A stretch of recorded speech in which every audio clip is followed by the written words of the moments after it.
Here's another video I wanted to show you guys. This is from South Africa.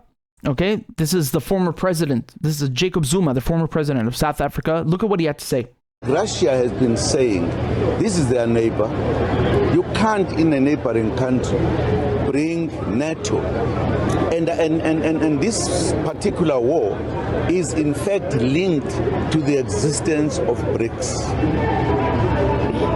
They don't like the existence of BRICS. And this started because they wanted to try to crush BRICS. But unfortunately, you can't crush BRICS. Russia has been saying... Let me play that again. I want to play it again. Russia has been saying this is their neighbor. You can't, in a neighboring country, bring NATO. And this particular war is in fact linked to the existence of BRICS. They don't like the existence of BRICS. And this started because they wanted to try to crush BRICS. But unfortunately, you can't crush BRICS.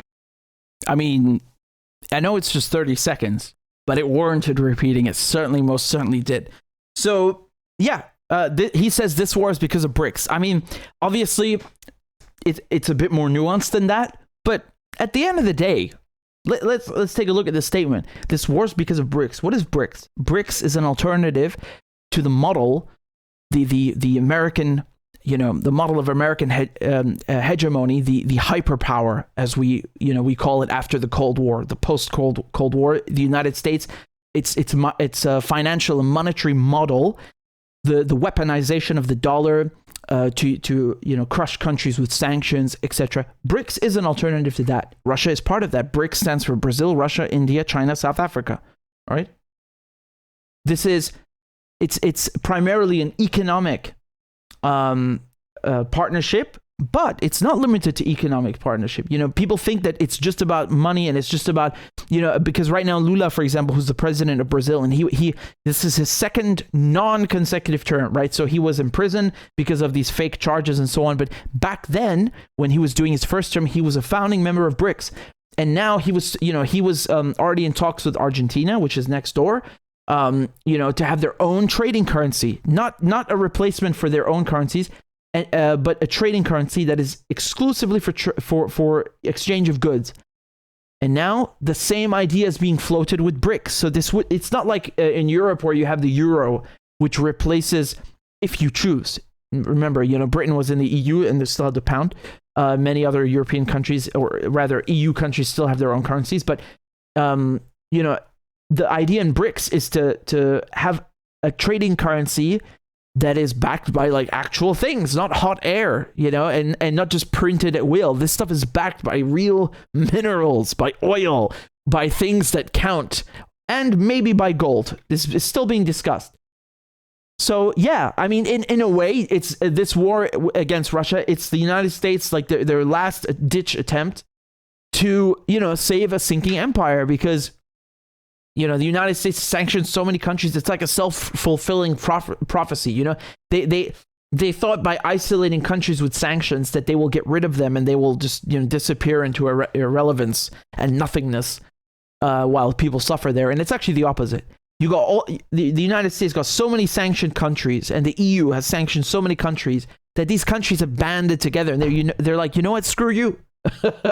We all want to join BRICS now. Iran wants to join BRICS. Saudi Arabia wants to join BRICS. Argentina wants to join BRICS. Egypt, Syria. You got 20 countries, and I easily and with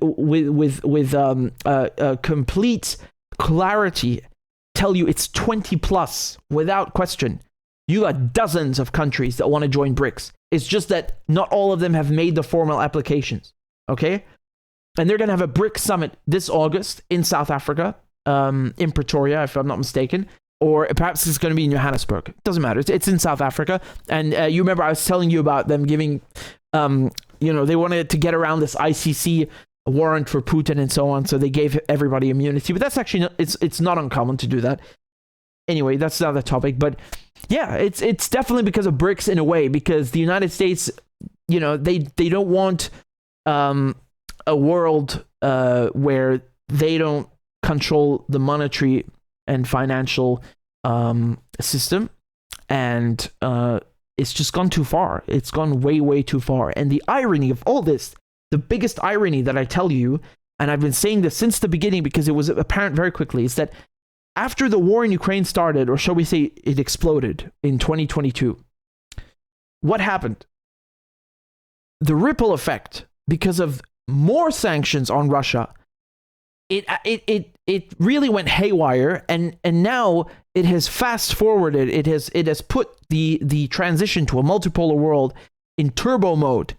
So, before, people are talking about, well, one day there is going to be a new system, blah blah blah. One day Belt and Road Initiative is going to is going to outgrow the United States, etc., etc. And now it's not one day, it's today. This is already happening. And obviously, I'm speaking figuratively. Tomorrow morning, you are not going to wake up and see the dollar like gone or something. No, it doesn't work like that. It's on turbo mode. It's on. The United States has inadvertently, the European Union have inadvertently, they have shot themselves in the foot. They have shot themselves in the foot.